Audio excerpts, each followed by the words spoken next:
الأكسوزومات أكسوسيمز هي جسيمات صغيرة تفرزها الخلايا وتلعب دورا مهما في التواصل بين الخلايا.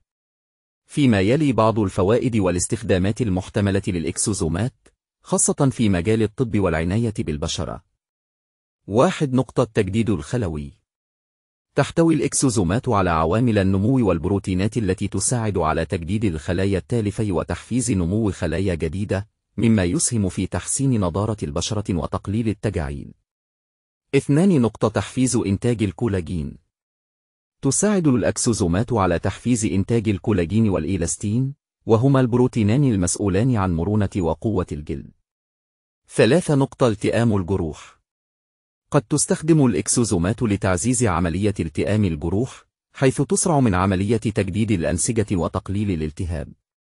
4. مضادة للالتهابات.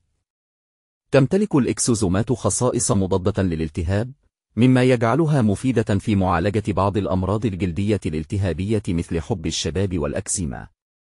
5. ترميم الشعر.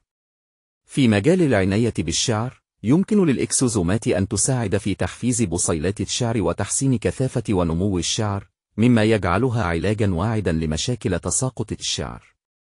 6. علاج الأمراض المزمنة. يجرى البحث حاليا لاستخدام الإكسوزومات في علاج بعض الأمراض المزمنة، مثل أمراض القلب والسكري.